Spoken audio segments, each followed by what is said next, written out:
반갑습니다. 우리 같이 또 말씀 보는 시간입니다. 우리가 신약 성경을 본 지가 벌써 또 몇 달이 되었어요. 수요일 저녁이 되면 아마 여러분도 조건반사와 같이 말씀 앞에 또 오시고 말씀을 펴시고 함께 하시는 것으로 생각됩니다. 그죠? 여러분들 이제 습관이 되셨을 것 같아요. 우리 같이 또 오늘 말씀 볼 텐데요. 오늘 이제 누가복음의 마지막 보게 됩니다.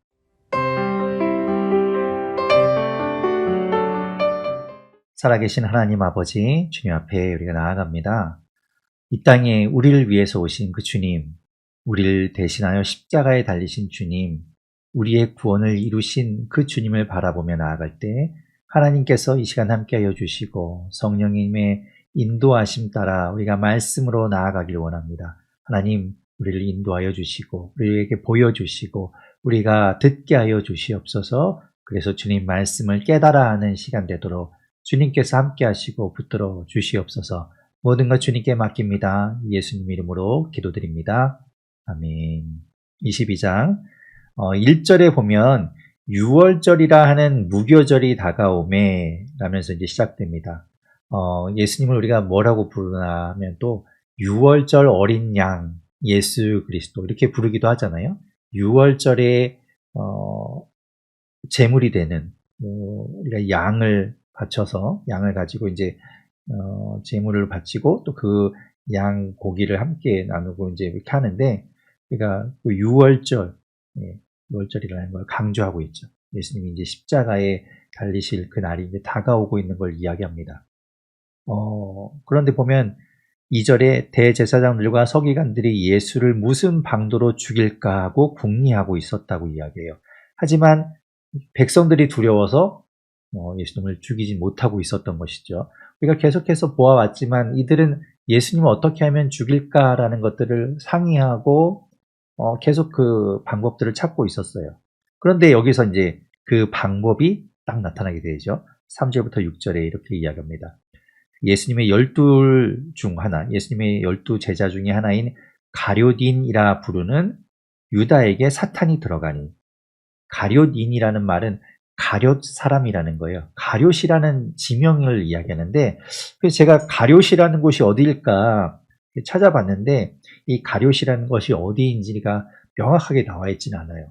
아마도 예루살렘에서 대략적으로 아마 예루살렘에서 남쪽으로 좀 떨어져 있는 곳에 그렇게 많이는 아닌데, 아무튼 좀 한 30km 좀 떨어져 있는 곳으로 추정하긴 하지만 명확하진 않아요.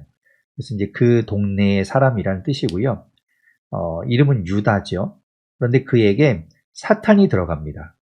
우리가 누가복음 4장 13절에서 마귀가 예수님을 시험하고 난 이후에 예수님을 떠나게 되죠. 4장 13절을 제가 읽어볼게요. 4장 13절에 보면 마귀가 모든 시험을 다 한 후에 얼마 동안 떠나니라 라고 되어 있어요. 그런데 그 떠났던 사탄이 돌아옵니다.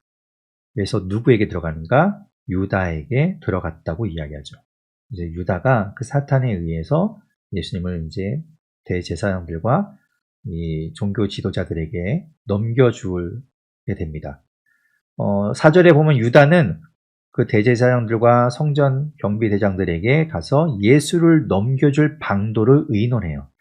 2절에 보면 예수를 무슨 방도로 죽일까 이 종교 지도자들이 궁리했는데 이 유다는 예수님을 어떻게 그들에게 넘겨줄까 하고 그 방도를 생각하죠. 그 두 방도가 딱 만난 거예요. 그래서 연결이 됩니다. 5절에 보면 그들이 기뻐하여 돈을 주기로 언약한지라. 그리고 6절에 보면 유다가 그것을 허락하고 예수를 무리가 없을 때에 넘겨줄 기회를 찾더라.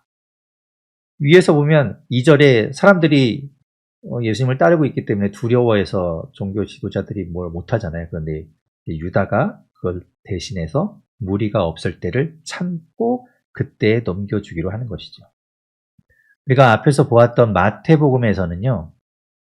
마태복음 26장 14절에서부터 16절에 보면 얼마를 주었다고 하는가 하면 은 30을 주었다라고 이야기해요. 예수님을 넘겨주는 대가로 은 30을 받았다는 것이죠.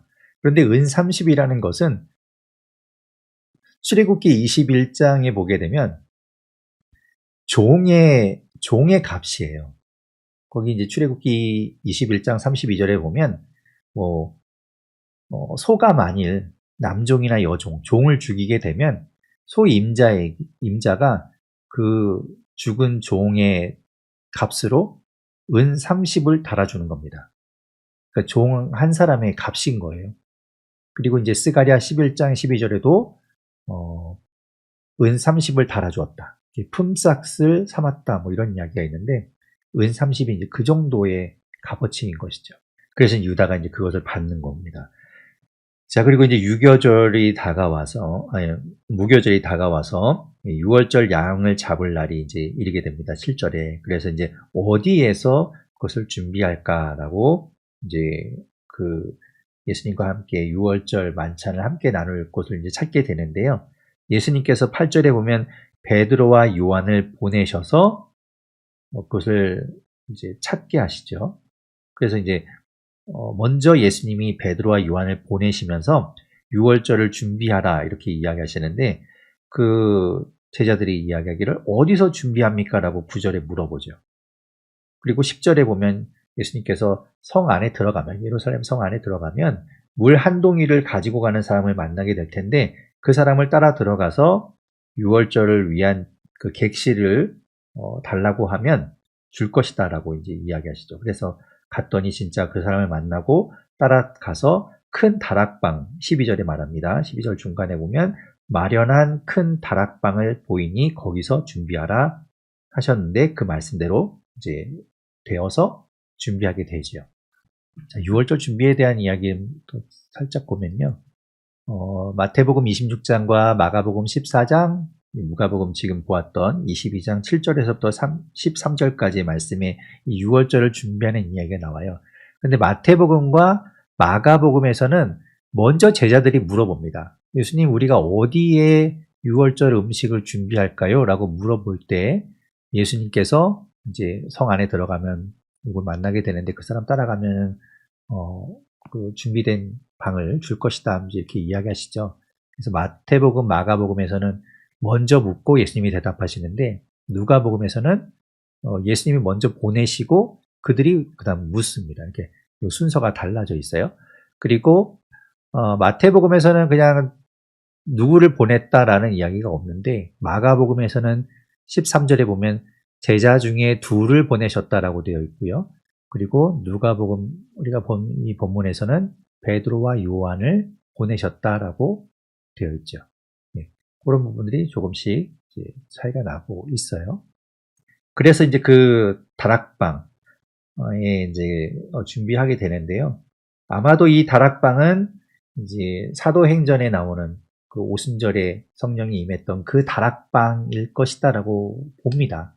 요 다락방이 계속해서 제자들이 함께 모이게 되는 그곳이 되지 않을까라고 봐요. 그렇게 된다면 마가의 어머니의 다락방, 그 집의 다락방이 아니겠는가라고 이제 보는 것이죠. 자, 그곳에서 이제 마지막 우리가 잘 아는 최후의 만찬이 벌어지게 됩니다. 성만찬이 벌어지는데요. 그것이 이제 14절부터 23절까지 나오는 이야기입니다. 자, 그 말씀도 앞에서 보았던 마태복음, 마가복음과 비교해서 한번 볼게요. 자, 보시면 마태복음에서는 26장, 마가복음 14장, 누가복음 22장에 각각 나오게 되는데요. 마태복음과 마가복음에서는 그 예수님께서 먼저 그 예수님을 팔 사람에 대한 이야기를 먼저 하세요. 그리고 나서 이제 축사하시고 떼어서 이제 요 떡과 잔을 나누는 이야기가 뒤에 나옵니다. 순서가 먼저 가룟 유다에 대한 이야기를 하고 그 다음에 음식을 나누는 이야기가 나오는데 누가복음은 다르죠. 누가복음은 먼저 이 음식을 나누고 그 다음에 21절쯤 가서 나를 파는 자에 대해서 이야기하십니다. 그렇게 순서가 좀 달라져 있어요. 그리고 보시면 그 유다에 대해서, 가룟 유다에 대해서 이야기하실 때 누구인지를 말씀하실 때 마태복음과 마가복음에서는 그릇에 함께 손을 넣는 자, 이렇게 이제 이야기하시죠. 나와 함께 그릇에 손을 넣는 자라고 이제 각각 이야기하시는데, 누가복음 오늘 본문에서는 나와 함께 상 위에 손이 있는 자라고 이제 이렇게 이야기하시죠. 이렇게 이야기하시고, 마태복음에서는 특별히 이제 그렇게 이야기할 때 유다가 이제 예수님께 말하는 대목이 있어요. 이 25절에 보면 유다가 얘기합니다. 대답하여 이르되 랍비여 나는 아니지요. 대답하시되 내가 말하였도다 라는 요 유다와 예수님의 대화가 들어가 있습니다. 다른 복음서에는 이제 없어요. 그리고 이제 그 뒤에 떡과 잔을 나누시는 이야기 나오죠. 마가복음도 그 뒤에 떡과 잔을 나누는 이야기가 나오고, 요 누가복음은 떡과 잔이 이제 먼저 앞에 나온다고 말씀드렸어요, 지금. 이렇게 나오는데, 잔이 하나 더 나옵니다, 앞에. 잔이 하나 더 있죠. 떡잔인데, 잔을 먼저 처음에 나누는 이야기가 나와요. 요 이야기는, 지금 마태복음과 마가복음에서는 함께 떡과 잔을 나눈 이후에 예수님께서 앞으로 이제 포도나무에서 난 그것을 먹지 않겠다라는, 하나님의 나라가 임할 때까지는 그것을 먹지 않겠다라는 요 말씀이 이제 하시게 되는데, 요게 마태복음과 마가복음에서는 마지막 잔을 나눈 이후에 함께 이제 덧붙여서 나오고, 누가복음에서는 그 이야기를 앞으로 따로 뺐어요. 그래서 지금 이 잔을 한 번 더 하고 그 이야기를 하고, 이제 떡과 잔을 음식을 나누는 이야기를 하고, 그리고 가룟 유다에 대한 이야기. 이렇게 이제 순서가 되어 있습니다. 그것이 조금 좀 차이가 있다, 이렇게 보시면 되겠어요. 네, 그런 부분들이 있고요. 그 다음에 이제 24절부터 30절까지는 이제 그 제자들 사이에서 그 와중에 누가 더 크냐, 누가 더 예수님의 제자, 그러니까 예수님의 제자로서 예수님이 이루실 그 하나님의 나라, 그죠? 그 나라에서 누가 더 높은 자리에 있게 될 것이냐를 가지고 다툼이 일어나요. 참 어리석죠. 그래서 이제 그런 다툼이 일어날 때 예수님께서 이제 그들을 향해서 낮아져야 한다, 섬기는 자가 되어야 된다는 그 이야기를 하시는 부분이 이제 여기 나오고 있어요. 그래서 다른 복음서에서는 뭐 내가 많이 보긴 했지만 이 부분과 겹쳐지는 부분은 없는 것 같은데, 아무튼 예수님이 지금 제자들을 향해서 그렇게 이야기하시는 부분이 있고, 그리고 나서 30절에 보면 예수님께서 그 제자들을 향해서 너희로 보좌에 앉아서 이스라엘 12지파를 다스리게 하겠다라는 이야기를 하세요. 그 이야기가 우리가 앞에 이제 마태복음에서 한번 언급한 적이 있는데, 마태복음 19장 27절, 28절에 보면 이 이야기는 사실 부자 청년 이후에, 부자 청년이 왔다가 예수님이 네가 가진 거 다 팔아라서 가난한 자들에게 주고 너는 나를 따르라 했을 때 그가 근심하며 돌아가잖아요. 그때 이제 예수님께서 부자는 하나님의 나라에 들어가기 어렵다 이야기를 하실 때 제자들이 놀래요. 아니, 부자가 어떻게 하나님 나라에 못 들어갑니까? 라고 이야기할 때 그 뒤에 나오는 부분이 이거예요. 우리는, 이제 베드로가 이야기해요. 우리는 모든 걸 다 버리고 주님을 따랐습니다. 우리가 무엇을 얻겠습니까? 라고 할 때 예수님께서 그때 마태복음에서 하신 이야기가 내가 너희로 12보좌에 앉아서 이스라엘 12지파를 다스리고 심판하게 하겠다라는 이야기를 하시는데, 그 이야기, 그 문맥상에서 나왔던 이야기가 지금 누가복음에서는 여기에 등장하고 있는 것이죠. 네, 그렇게 이제 나오고, 그 다음에 31절부터 34절에는 우리가 아는 것처럼 이제 그 베드로의 3번 부인하는 이야기, 네, 그 이야기를 예수님께서 예고하시는 이야기가 나와요. 네가 나를 3번 모른다고 할 것이다, 부인할 것이다 라는 이야기를 하는데, 이 이야기도 그 앞에서 나왔죠. 마태복음, 마가복음에서도 나온 적이 있어요. 그런데 이제 문맥상이 좀 달라요. 보면은 마태복음은 26장에 이렇게 나오는데 이제 예수님께서 감람산에 가셔서 제자들에게 이제 예수님께서 이제 그 대제사장들과 그들에게 이제 잡혀가시게 될 이 것을 이야기하시면서 이제 고난받게 될 것을 이야기하실 때 목자를 치리니 양의 떼가 흩어지리라 그래서 너희가 이제 흩어지게 될 것이다. 그 이야기하시고 내가 살아난 후에 갈릴리로 먼저 가겠다라는 이야기를 하실 때 베드로가 그럴 수 없다. 결코 그렇지 않겠다. 다 버려도 저는 그렇지 않을 거예요. 막 이렇게 장담하는 부분이거든요. 그렇게 이제 이야기하죠. 그래서 예수님이 아니다. 네가 나를 3번 부인할 것이다 라고 했을 때 베드로가 저는 죽을지언정 부인하지 않겠다. 제자들이 막 덩달아서 막 그런 이야기가 나오는데 오늘 이 누가복음에서는 순서가 그 부분에서 나오지 않고 마가복음에서는 또 특이하게 닭이 울기 전에 닭이 2번 울기 전에라고 아주 구체적으로 예수님께서 말씀하시는 부분도 나오죠.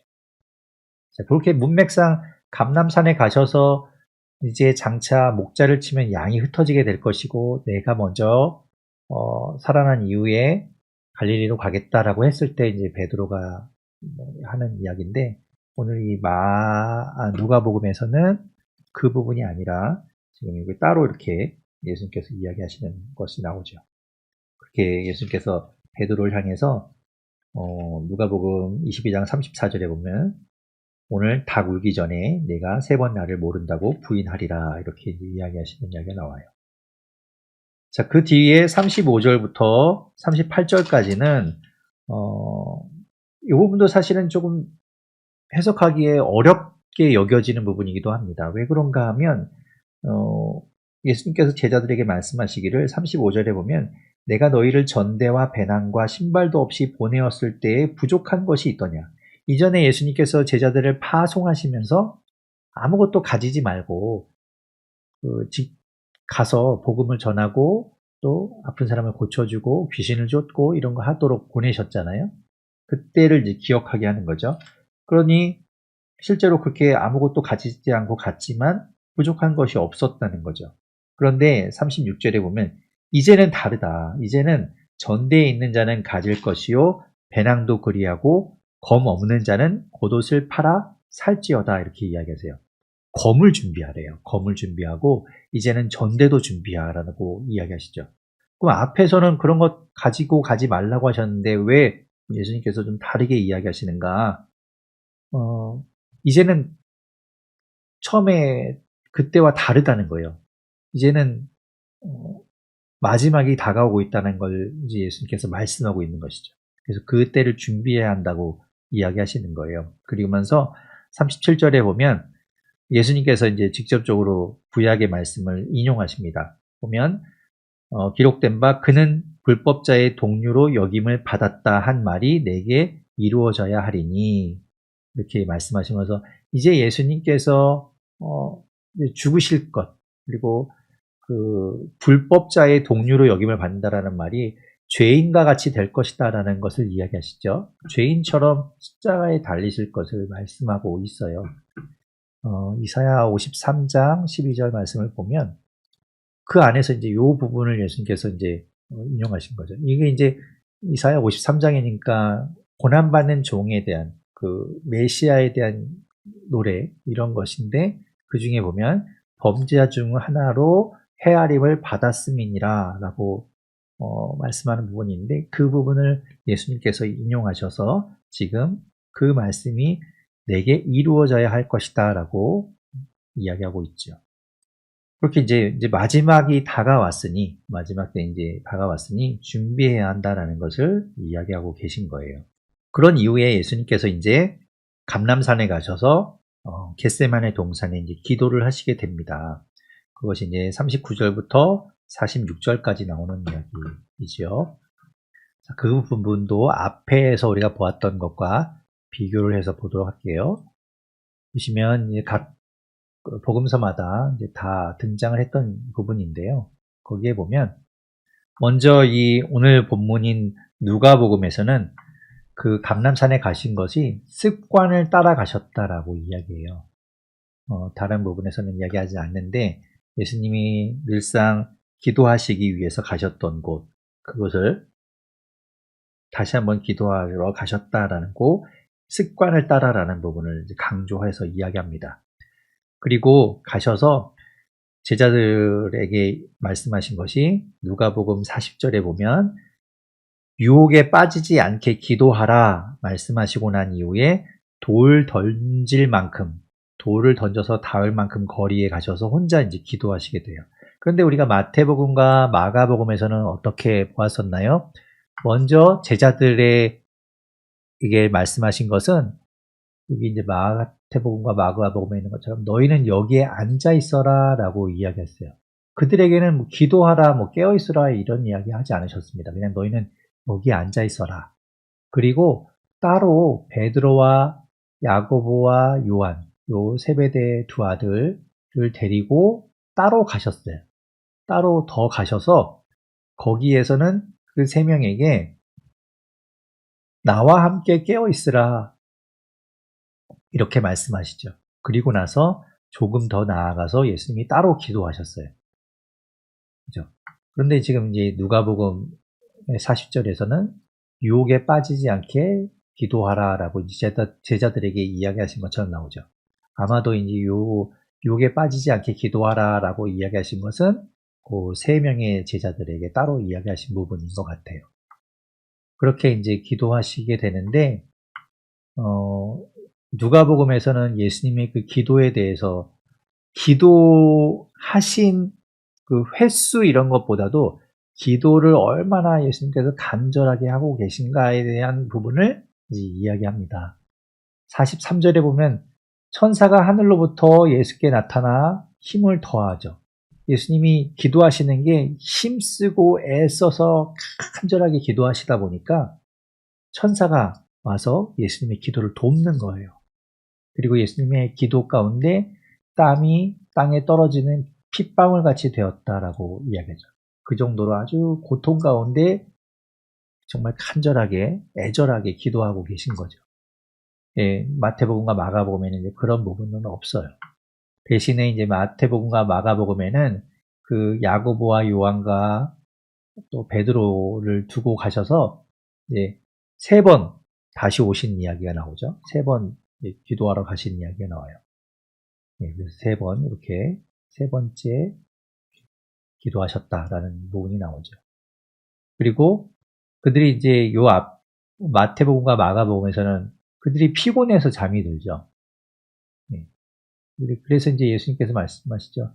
마음에는 원이로되 육신이 약하구나. 그렇게 말씀하시는데 이 누가복음에서는 슬픔으로 인하여 잠들었다라고 말씀하고 있어요. 그 제자들이 잠든 것을 보고 슬픔으로 인하여 잠이 들었다 이렇게 이야기하시죠. 네. 그렇게 이제 요 이야기가 조금씩 다른 관점을 가지고 이야기하는 걸 볼 수 있습니다.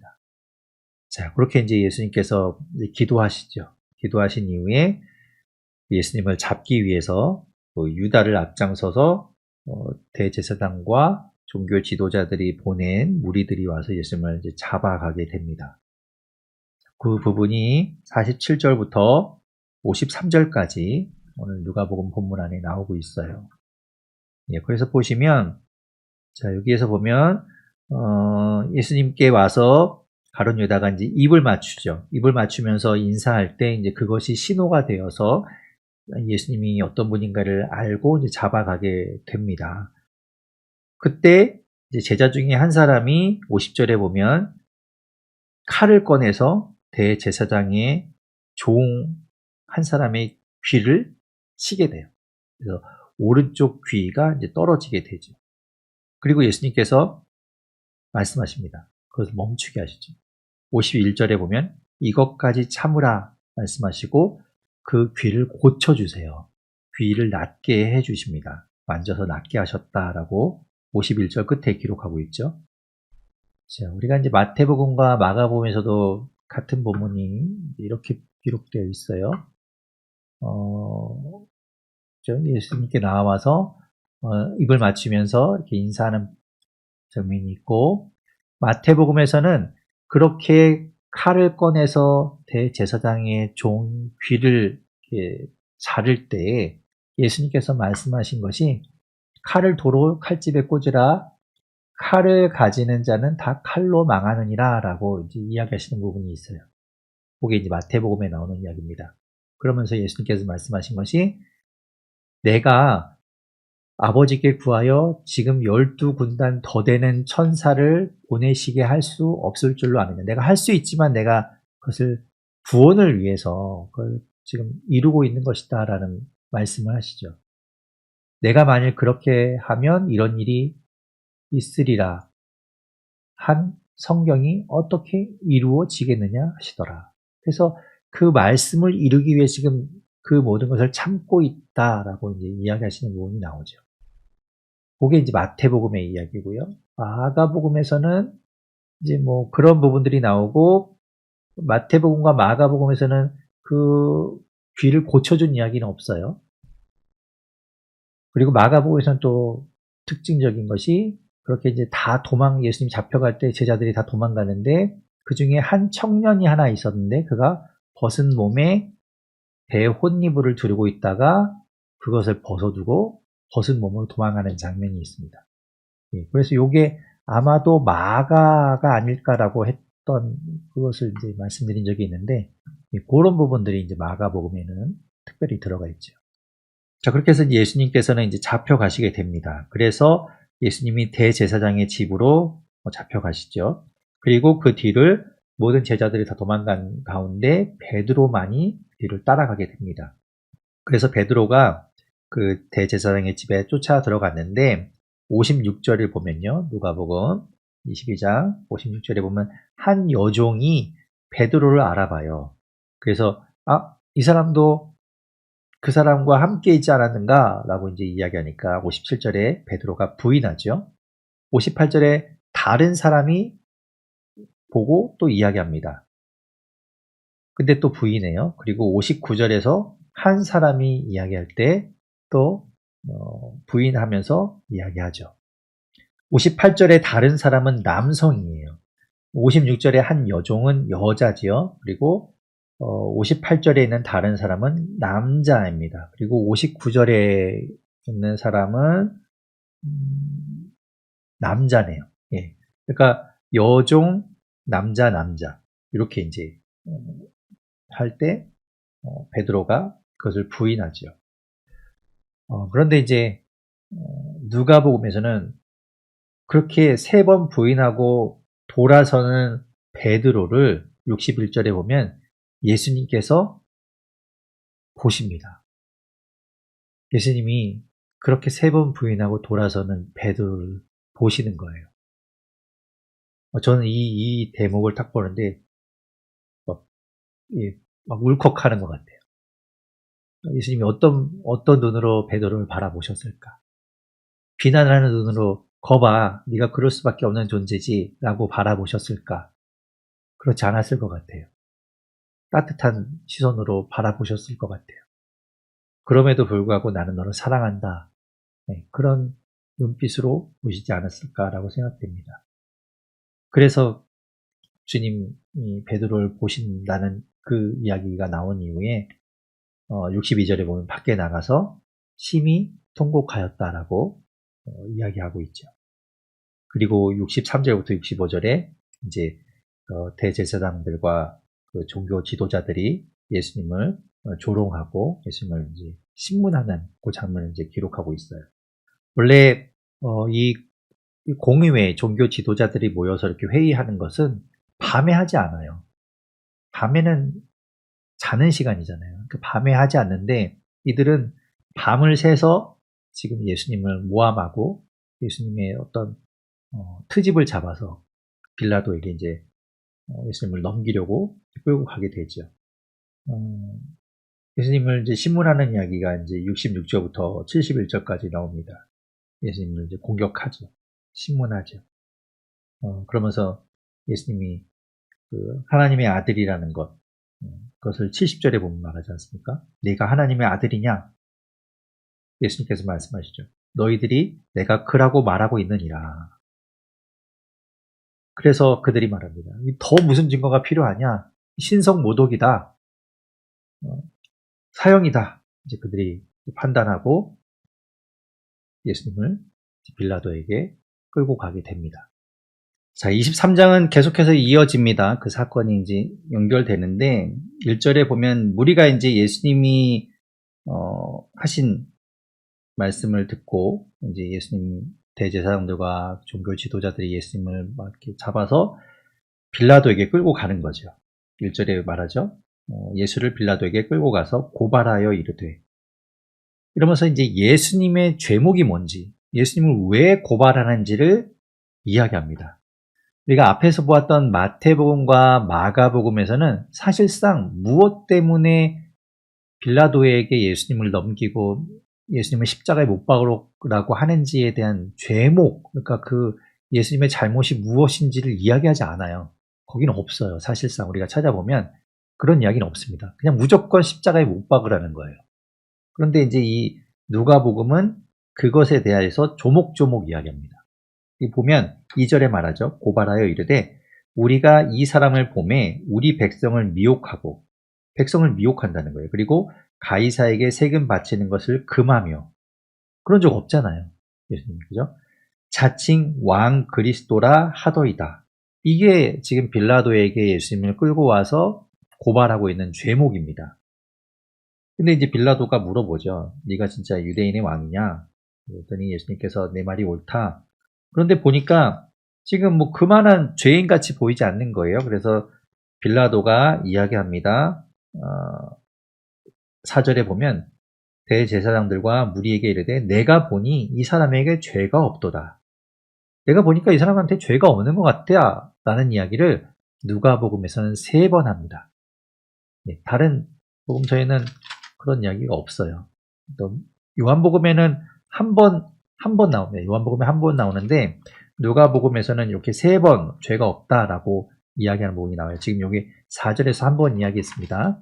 잘 보십시오. 또 그리고 5절에 가면 또 한 번 이들이 예수님의 죄목에 대해서 이제 고발하면서 이야기해요. 그가 5절에 보면 그가 온 유대에서 가르치고 갈릴리에서부터 시작하여 여기까지 와서 백성을 소동하게 하나이다. 예수님은 그렇게 고발하는 거예요. 또 예수님의 죄목을 이야기하죠. 그런데 빌라도가 보니 뭐야, 갈릴리 사람이었어? 그러면 골치 아프게 내가 할 게 아니라 갈릴리의 분봉왕인, 갈릴리 지역을 다스리는 분봉왕 헤롯에게 보내라 그러면, 그래서 너희끼리 해결해, 뭐 이렇게 이제 이야기하는 거죠. 근데 마침 7절 끝에 보면 헤롯이 예루살렘에 와 있었던 거예요. 그래서 예수님을 헤롯에게 보내게 됩니다. 8절부터 12절이 그 헤롯에게 간 예수님의 이야기죠. 이건 이제 누가복음에만 나오는 이야기입니다. 그래서 헤롯에게 갔는데 헤롯은 예수님을 예전부터 보고 싶어 했어요. 누가복음 9장 9절에서 그런 이야기가 있었죠. 제가 읽어볼게요. 누가복음 9장 9절 말씀입니다. 헤롯이 이르되 요한은 내가 목을 베었거늘 이제 이런 일이 들리니 이 사람이 누군가 하며 그를 보고자 하더라. 그를 보고 싶어 했어요. 예수님이 도대체 누군데 보고 싶어 했는데 이제 드디어 만난 거죠. 그래서 이제 이 사람이 기뻐하죠. 매우 기뻐하였다라고 8절에 이야기합니다. 헤롯이 예수님을 보고 매우 기뻐하여 보고 싶었는데 잘 됐다라고 이제 이야기하죠. 그리고 예수님이 뭐 어떤 막 이적을 행한다고 하니까 그럼 나도 그거 볼 수 있나라고 이제 바라고 있었던 거예요. 근데 보니까 예수님이 아무 말도 안 하고 그냥 가만히 계시거든요. 그러니까 재미없죠? 그래서 다시 빌라도에게 보냅니다. 그냥 업신여기고 희롱한 다음에 빌라도에게 도로 보내요. 그래서 12절에 보면 헤롯과 빌라도가 전에는 원수였으나, 사실 뭐 좋을 관계가 아니죠. 서로 뭐 이렇게 아주 뭐 원수 적대 관계는 아니더라도 좋은 관계는 아닐 거예요. 그런데 그날에 서로 친구가 되었고 친해졌다라고 이야기하고 있어요. 자, 그래서 이제 예수님께서 다시 빌라도에게 이제 오게 돼요. 빌라도가 뭐 사람들을 모아놓고 이제 이야기하죠. 14절에 보면 너희가 이 사람이 백성을 미혹하는 자라고 해서 끌고 왔는데 내가 보니까 14절 끝에 말합니다. 이 사람에게서 죄를 찾지 못하였노라. 두 번째 이야기하는 거예요. 이 사람이 죄가 없는 것 같다라고 이제 이야기하죠. 그래서 헤롯이 하려고 하는 것은 16절 끝에 있는 것처럼 그냥 내가 몇 대 때리고 놓아주겠다라고 이야기해요.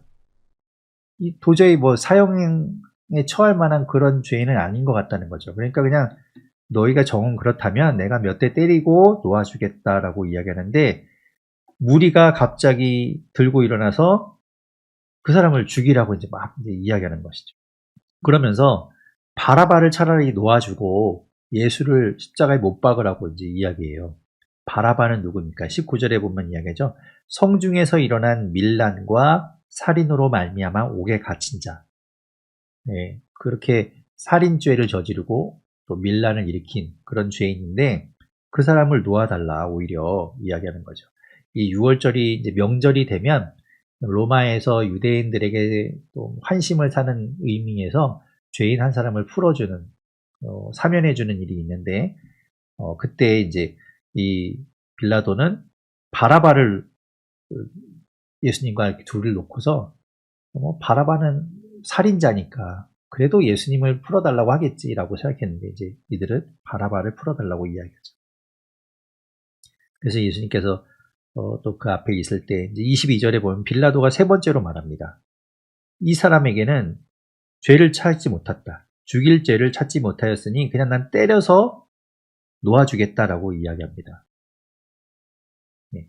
그렇게 이제 빌라도가 세 번째로 예수님에 대해서 죄가 없는 것 같다라는 이야기를 하는 거죠. 그런데 그들이 막 이제 예수님은 십자가에 못 박으라고 재촉하고 소리 지르니까 23절 끝에 있는 것처럼 그들의 소리가 이기게 됩니다. 그래서 예수님을 넘겨주게 되죠. 십자가에 못 박게 됩니다. 그래서 예수님이 이제 십자가에 못 박히기 위해서 가시게 됩니다. 예수님이 이전에는 요 이제 26절부터 예수님이 십자가에 달리시기 위해서 그 골고다로 향해 가시는 이야기가 나오게 되는데 또 마태복음과 마가복음에서는 예수님이 그 로마의 군인들에게 희롱당하시고 매도 맞고 하시는 장면이 나오죠.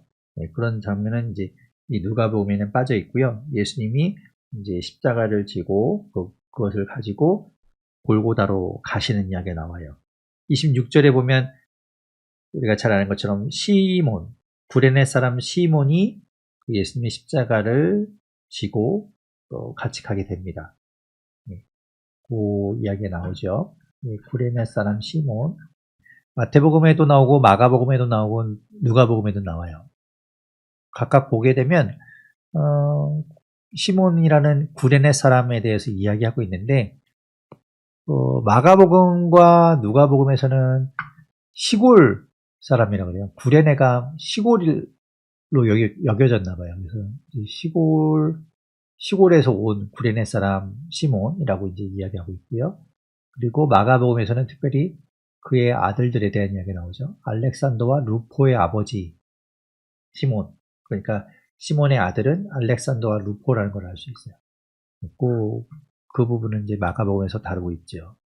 자, 그렇게 이제 예수님이 이제 십자가를 지고 가시게 되는데 시몬이 대신 지고 이제 갈 때 그 예수님이 뒤를 오늘 본문 27절과 28절에 보면 따르는 사람들이 있습니다. 여인들이 또 사람들이 슬피 울며 예수님을 따라가게 되죠. 그때 예수님께서 그 여인들을 바라보시면서 28절부터 이야기하시는 것이 예루살렘의 딸들아 나를 위하여 울지 말고 너희와 너희 자녀를 위하여 울라 이렇게 이야기하세요. 왜 그런가 하면 이제 곧 환란의 때가 올 것이다. 예루살렘이 이제 공격받고 예루살렘이 무너지게 될 텐데 그런 일들을 위해서 슬퍼하고 아파해라라고 이제 준비해라고 이제 이야기하시는 거죠. 네, 그런 이야기를 하시고 32절에 보면 예수님만 십자가의 그 골고다 언덕에 달리신 것이 아니라 그 양옆에는 범죄자들이 달리게 되죠. 사형수들이 이제 달리게 되는데 그 행각자 둘도 예수와 함께 끌려갔다라고 이야기하고 있어요. 그리고 33절에 보면 예수님이 십자가에 달리시는데 그 양 옆에 그 범죄자들도 달리게 되죠. 그리고 34절에 예수님께서 말씀하십니다. 아버지 저들을 사하여 주옵소서 자기들이 하는 것을 알지 못함이니이다. 우리가 고난주간, 사순절의 마지막 고난주간이 되면 보통 예수님이 십자가에서 하신 말씀을 가지고 이제 묵상하게 됩니다. 그것을 우리는 십자가에서 예수님께서 7가지 말씀을 하셨기 때문에 가상칠언 이렇게 이야기해요. 그런데 그 중에 하나가 이제 요 말씀이죠. 아버지 저들을 사하여 주옵소서 자기들이 하는 것을 알지 못함이니이다. 이 말씀이 이제 있지요. 그리고 예수님을 못 박은 이후에 예수님의 옷을 제비뽑아 나눠갖고 사람들은 예수님을 희롱하고 이제 그렇게 됩니다. 그래서 그 모든 것들을 지금 예수님이 십자가 위에서 다 당하고 계시는 거예요.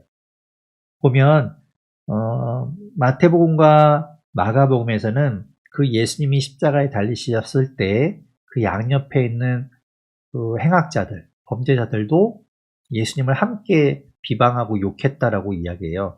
그런데 이 누가복음에서는 39절부터 43절까지 그 중에 한 사람은 예수님 편을 듭니다. 여기 보면요.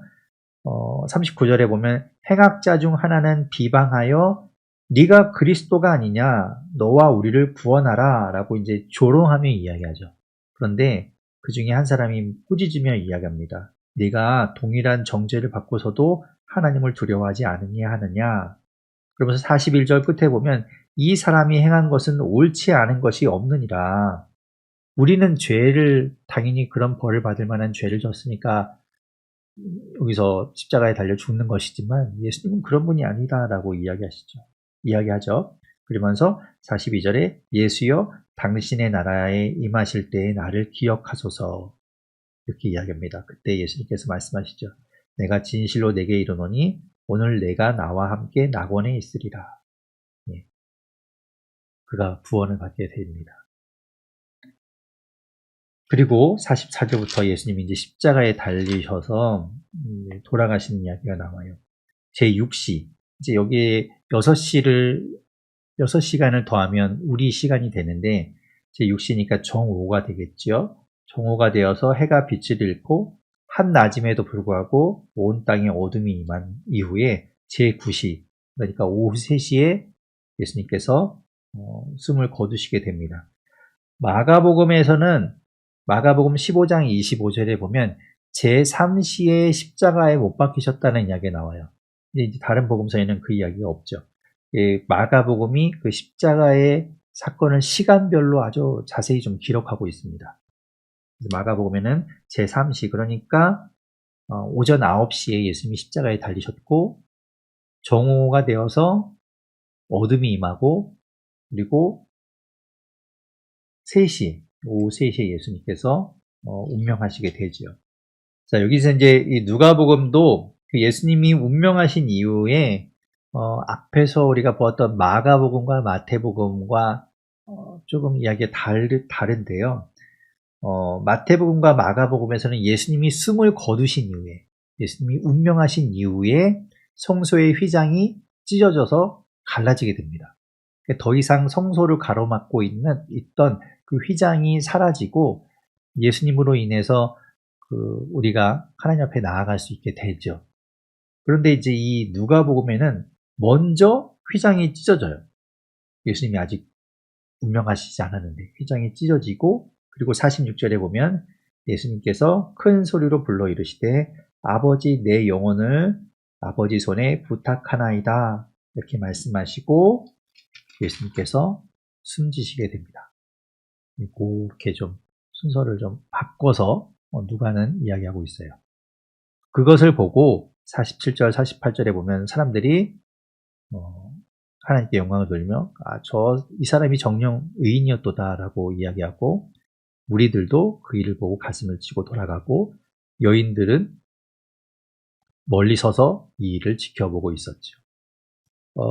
그리고 이제 50절부터 56절까지는 이제 예수님의 시신을 받아내리는 사람 이야기가 나오죠. 누굽니까? 아리마대 사람 요셉. 우리가 또 잘 아는 이야기죠. 50절에 보면 그 사람에 대해서 설명하고 있는데 공회의원이라고 이야기해요.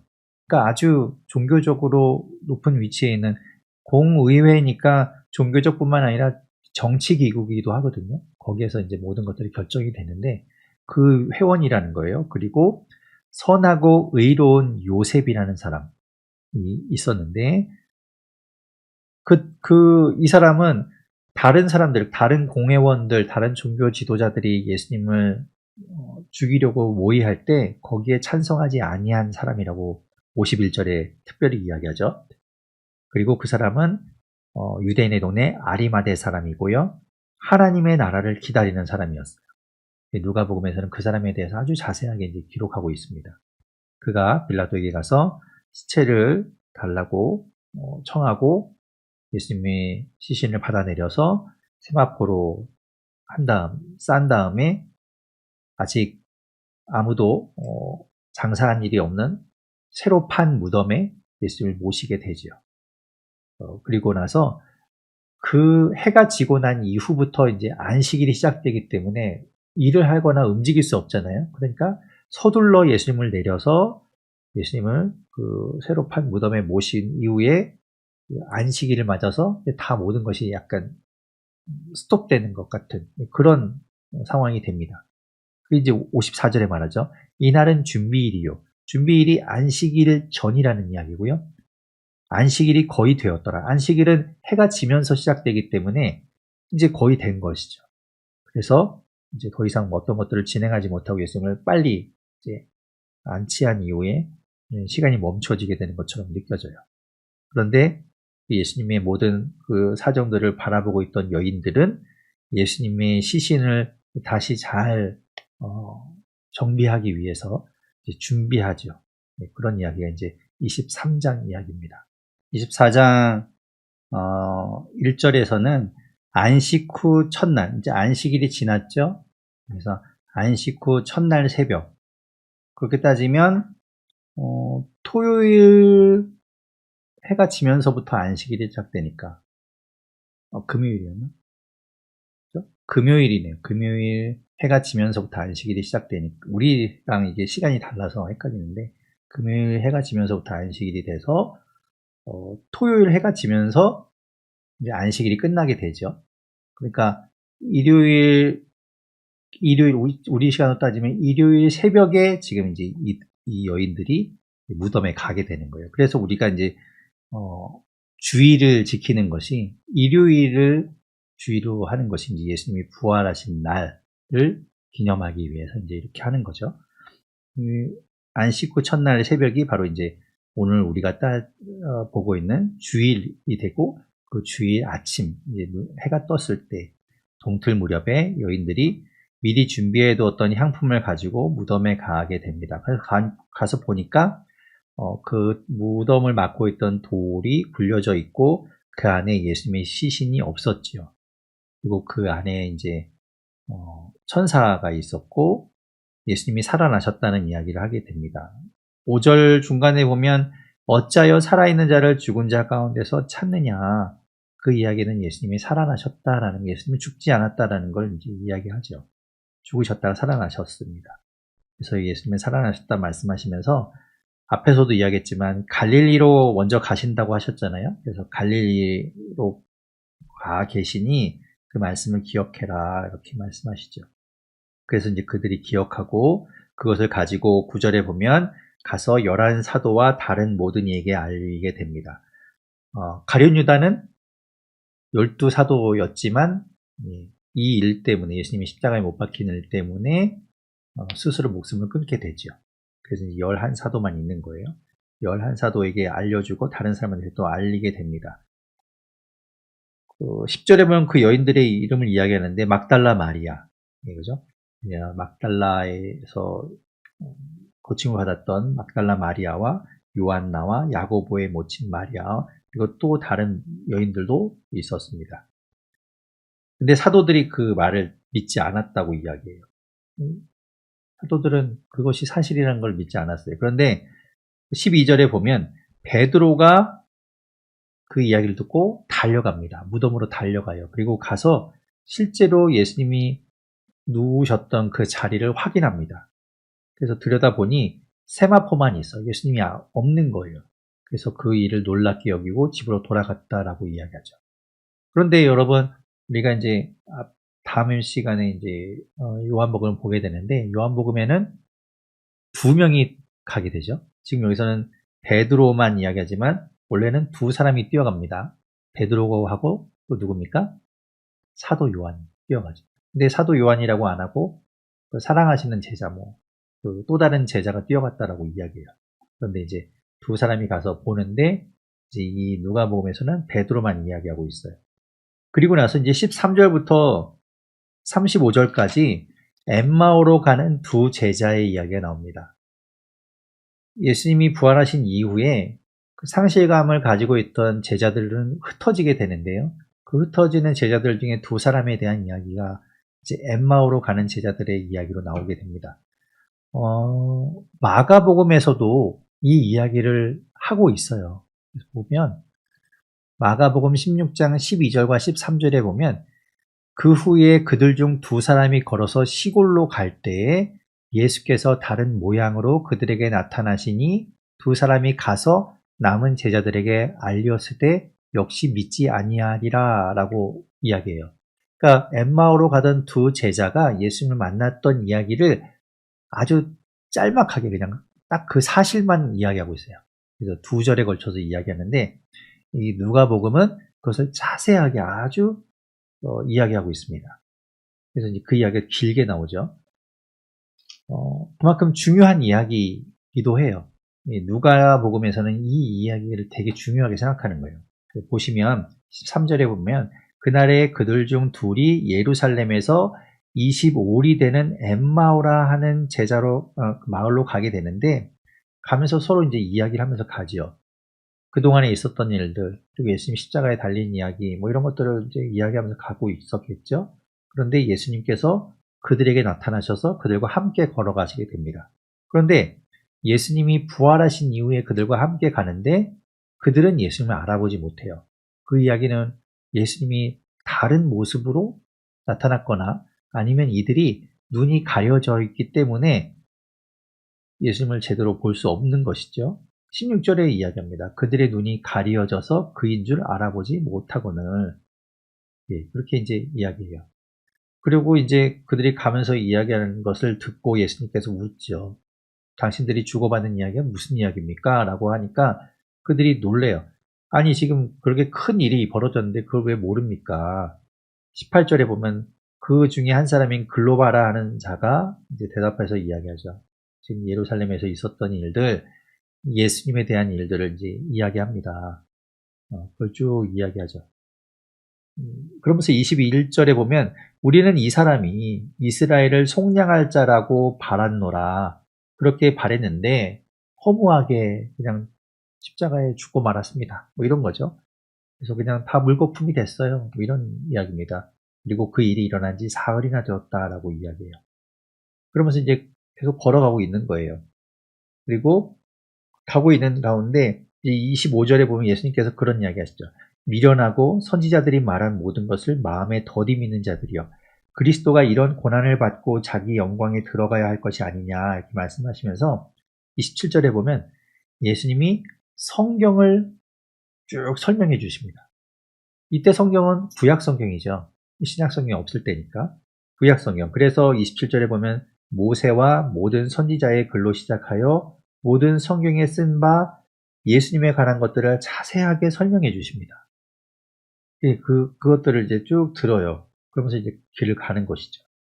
그러면서 이제 날이 저물어서 이제 한 곳에 이제 머무르게 되는데 예수님이 이제 그들과 함께 이제 그들이 권해어서 같이 그곳에 머무르시면서 음식을 드시게 되는데 30절에 보면 그들과 함께 음식 잡수실 때에 떡을 가지사 축사하시고 떼어 그들에게 주시니 뭐가 생각납니까?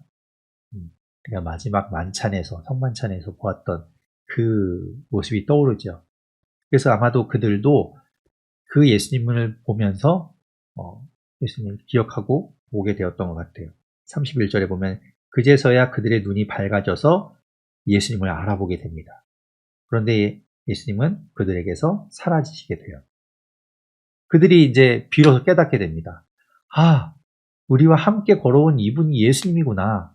예수님이 죽은 것이 아니라 살아나셨구나라는 걸 이제 그제서야 알게 돼요. 32절에 보면요. 32절 중간쯤 보면 우리에게 성경을 풀어주실 때에 우리 속에서 마음이 뜨겁지 아니하더냐 이렇게 이야기하고 있죠. 여러분, 성경이 우리의 마음을 뜨겁게 하는 거예요. 그래서 성경 보아야 됩니다. 우리 그래서 이 수요 말씀 스터디 말씀 보는 이 시간이 얼마나 귀한 시간인지 몰라요. 여러분 마음이 뜨거워질 수 있기를 바랍니다. 그래서 성경을 보면서 그것이 깨달아지고 보여지고 알게 되는 거예요. 그게 너무 중요한 일입니다. 그리고 그 뒤에 예수님을 경험하는 게 중요한 거죠. 그게 이제 떡을 떼는 것을 통해서 예수님을 경험하게 되는 것이죠. 그래서 이제 그들이 이제 가서 제자들에게 이제 그 이야기를 하게 됩니다. 34절에 보면 주께서 과연 살아나시고 시몬에게 보이셨도다 하는지다. 그래서 이제 이들도 이야기해요. 길에서 예수님 만난 이야기. 35절에 보면 그리고 예수님께서 떡을 떼심으로 자기들에게 알려주신 것. 그죠? 떡을 떼는 그 순간 그들의 눈이 밝아졌잖아요. 예수님을 발견했잖아요. 그 이야기를 이제 해주게 되죠. 그리고 그 후에 이제 제자들에게도 예수님께서 나타나시게 됩니다. 36절부터 43절까지 제자들이 모여있는 가운데 아마도 앞에서 보았던 그 다락방인 것 같아요. 그곳에 이제 모여있는 가운데 예수님께서 그들에게 나타나십니다. 36절에 보면 너희에게 평강이 있을지어다. 그리고 그들이 놀라죠. 예수님 죽은 줄 아는데 뭐 부활하셨다고 예수님 사라졌다고는 했지만 그냥 예수님이 시신을 누가 가져갔나 보다라고 생각했겠죠. 그런데 예수님이 그들 앞에 나타나자 그들이 놀랍니다. 그러면서 예수님께서 말씀하세요. 38절에 보면 어찌하여 두려워하며 어찌하여 마음에 의심이 일어났냐. 내 손과 발을 보고 나인 줄 알라. 나를 만져보라. 그러시면서 영은 살과 뼈가 없으되 너희가 보는 바와 같이 나는 있느니라. 그냥 어떤 귀신처럼 영혼처럼 존재하는 것이 아니라 이런 부활체를 갖고 나타나신 거예요. 그래서 그들이 그것을 보게 되죠. 그러면서 예수님께서 아주 확실하게 보여주기 위해서 41절 끝에 보면 여기 무슨 먹을 것이 있느냐. 그러니까 이제 구운 생선 한 토막을 예수님께 드려요. 그러니까 예수님이 그것을 그들이 보는 앞에서 잡수시게 되죠. 그래서 이 뼈와 살이 있다라는 것, 육신을 가지고 다시 부활하셨다는 걸 보여주시는 거예요. 그리고 그 제자들에게 다시 그 엠마오로 가던 제자들에게 하셨던 것처럼 성경을 풀어서 그들에게 알려주십니다. 44절 그리고 44절 중간에 보면 그 성경의 말씀들이 이루어져야 한다는 것, 그것이 이루어진 것이 예수님 자신이라는 것을 보여주시죠. 알게 해주세요. 45절에 보면 이에 그들의 마음을 열어 성경을 깨닫게 하시고 그제서야 그들이 성경을 깨달아요. 아, 구약의 말씀이 바로 예수님을 이야기하는 것이구나. 그 말씀이 예수님을 통해서 이루어졌구나. 이런 것들을 이제 그들이 깨닫게 되는 거예요. 말씀을 통해서 예수님을 깨닫게 되는 거죠. 이게 얼마나 중요한지 몰라요. 다시 한번 말씀 보는 게 얼마나 중요한가 우리가 확인하죠. 그리고 예수님께서 이제 예루살렘을 통해서 너희가 이제 그 모든 일의 증인이다. 48절에 말씀하시면서 49절에 이제 그들에게 명령하시죠. 내가 내 아버지께서 약속하신 것을 너희에게 보내리니 그것은 바로 성령을 이야기하죠. 너희는 위로부터 능력으로 입혀질 때까지 이 성에 머물라 이렇게 말씀하세요. 그래서 그들이 계속해서 성령을 받을 때까지 예루살렘에 머물러 있기를 이제 명령하십니다. 그것이 이제 우리가 사도행전으로 이어지면서 거기에서 이제 오순절 사건이 이어지게 되죠.